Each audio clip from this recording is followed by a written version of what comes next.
Voilà une des vidéos que vous pouvez retrouver sur le site ipsil.org avec le concours de multiples partenaires, comme vous avez pu le voir.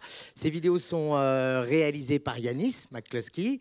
Et donc, l'objectif, eh bien, c'est de promouvoir la participation des usagers et des proches.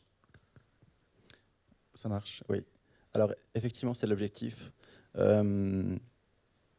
part d'un constat qu'on peut faire aujourd'hui. Il y a à peu près 400 personnes qui sont inscrites. C'est quoi la population en France? 66 millions 66 millions. à la louche. On devrait être des dizaines de milliers dans cette salle. C'est-à-dire que les personnes qui sont conscientes des réflexions actuelles, des tendances, de ce vers quoi la santé mentale tend, c'est un microcosme de la société en France, en Suisse, en Belgique. Et c'est de là que part le projet, c'est de se dire, si on va dans un hôpital au hasard et qu'on parle à une infirmière ou un psychiatre au hasard et qu'on lui dit « c'est quoi le rétablissement ?» Vous aurez beaucoup de déconvenus. C'est très mal connu. Ou alors rétablissement égale guérison.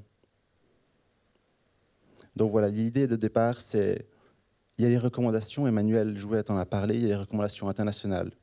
Depuis 1986, il y a la charte d'Ottawa. Ils disent qu'il faut inclure les patients, les personnes concernées et le public à tous les niveaux du système de santé. Il y a le plan d'action européen pour la santé mentale de l'OMS. Dans votre pays, je me permets, on m'a dévoilé ma suicitude. On a des rapports comme pour l'an 2 de la démocratie sanitaire. On a le projet, la réforme 107 en Belgique. Bref, il y a tout le monde, à tous les niveaux, dit il faut promouvoir la participation des usagers, des proches, de toutes les personnes, même du public. Il faut promouvoir la collaboration entre tous les acteurs, toutes les personnes qui sont impliquées dans le milieu de la santé mentale, c'est-à-dire les professionnels, chercheurs, soignants, professionnels, enseignants, gestionnaires, politiques, mais aussi les malades et les proches. Et même les personnes qui ont un intérêt curieux pour la psychiatrie, peu importe. Enfin, il faut promouvoir l'entraide. Il faut promouvoir l'entraide, qu'elle soit formelle et professionnelle, comme avec les médiateurs de santé pairs, ou qu'elle soit complètement spontanée. Et voilà, je veux dire, si vous finissez à l'hôpital et que vous discutez avec la personne à côté de vous, c'est de l'entraide. Si vous dites, moi j'ai ce médicament-là, il ne me va pas du tout, et toi, c'est de l'entraide. C'est du partage d'expérience. On n'y pense pas, c'est pas volontaire, c'est pas programmé, et ça change rien. Donc voilà, ça, c'est tout le monde, toutes les institutions disent qu'il faut le faire. Et on est 400 dans cette salle. Pour moi, il y a un couac. Et c'est le but tout à fait prétentieux de ce projet, de toucher plus de monde, de ramener des gens dans cette salle. Vous voyez, par des vidéos comme celle-là que j'adore, par des prises de position, de la part, alors en l'occurrence, elle est psychologue, elle anime des groupes d'entraide. Ça peut être un psychiatre, ça peut être quelqu'un qui souffre d'un trouble bipolaire, ça peut être quelqu'un dont le frère, dont le fils, dont la mère est malade. Voilà, tous les regards.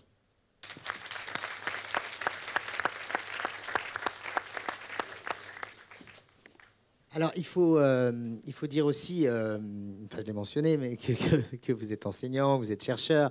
Et par exemple, dans le domaine de la recherche, vous avez récemment traduit le modèle de la marée, le tidal model. Et ça, c'est justement pile dans le sujet aussi. 400 personnes. Qui connaît le tidal model? 1, 2, 3. Ah, c'est pas brillant, hein? Comme quoi, ça vaut le coup d'en parler. C'est plus ce que je pensais. Donc le tidal model, c'est une théorie des soins infirmiers, mais plus globalement des soins développés par un couple d'Écossais, Poppy Buchanan Barker et Phil Barker. des dinosaures exceptionnels. Et l'une des grandes clés de ce modèle, c'est de rendre la parole à la personne qui vit son expérience de maladie, de souffrance. C'est-à-dire, arrêtons, nous qui accompagnons des personnes en souffrance, de parler à leur place. Mais même à un micro-niveau, quand vous faites un entretien avec quelqu'un et que vous devez prendre des notes, je ne sais pas quel pourcentage des gens ici doivent le faire, vous devez prendre des notes, les ramener à l'équipe. C'est vos mots, c'est votre perception, c'est votre interprétation de ce qui s'est passé pendant l'entretien. Phil et Poppy disent le stylo, c'est une arme de destruction massive. Donc, en tant que professionnel, on a au départ le stylo. Ils proposent, je l'ai proposé à beaucoup de monde, je n'ai jamais vu faire, sauf eux, de donner le stylo à la personne en face et de dire, voilà, moi je dois rendre un point de vue sur notre entretien à mon équipe. Est-ce que vous seriez d'accord de noter, de prendre les notes? Est-ce que vous seriez d'accord de vous choisir qu'est-ce qui va être gardé dans votre dossier? Vous ne voulez pas écrire, je peux le faire pour vous. Mais on discute. Je veux que vous sachiez qu'est-ce que je vais écrire et je veux que vous me disiez si ça correspond à votre point de vue. Donc ça, c'est une proposition très concrète que vous pouvez appliquer dès lundi matin.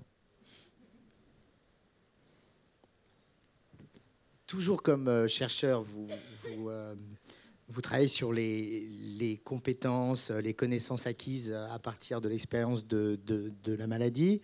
Du coup, qu'est-ce que vous auriez envie de mettre en avant sur la construction et l'usage des savoirs expérientiels? L'exercice que vous avez fait avant, que vous avez tous fait, enfin j'espère, va tout à fait dans le sens de ce que je proposerais à votre place, c'est-à-dire un travail d'explicitation. On peut vivre des tas de choses et passer tout droit. Voilà.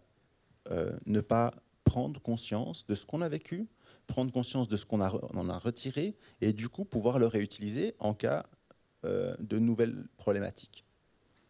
Ce que ma voisine a fait, qu'en fait on appelle communément un plan de crise conjoint, c'est en grande partie expliciter, formaliser, mettre en mots, réfléchir et se dire comment est-ce que je vis la crise? Comment est-ce que je la vois venir? Qu'est-ce qui se passe? Qu'est-ce qui peut me mettre en crise? Et qu'est-ce que je peux faire si je vois ces premiers signes arriver? Alors pour soi, c'est très intéressant. On apprend énormément. Et en plus, si c'est conjoint, c'est encore mieux. C'est-à-dire, si vous le donnez à votre famille, comme ça a été dit, si vous le donnez à votre thérapeute, ils en sauront plus sur vous. Ils sauront ce que vous voulez en cas de crise, ce que vous ne voulez pas en cas de crise, mais ils sauront aussi que si vous avez tel comportement, que si vous vous mettez à avoir des tocs ou des tics ou des gestes, ou peu importe, leur dire sache que si je commence à bouffer mon stylo, c'est mauvais signe. C'est que je suis tendu, c'est que si je suis tendu, ça va s'accentuer et je risque de partir en vrille. Donc si tu me vois bouffer mon stylo, j'aimerais que tu me donnes un crayon. Non. Que tu fasses quelque chose, que tu m'écoutes. Donc c'est un travail d'explicitation qui n'est pas évident. Hein. Enfin, je ne sais pas si ça a été facile pour vous de vous remémorer un événement difficile.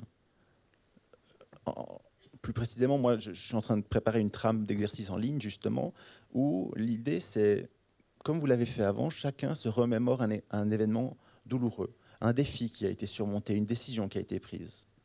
Après, vous vous dites, OK, le contexte, c'est ça dans les grandes lignes, et précisément, dans les secondes les plus cruciales, qu'est-ce que j'ai fait?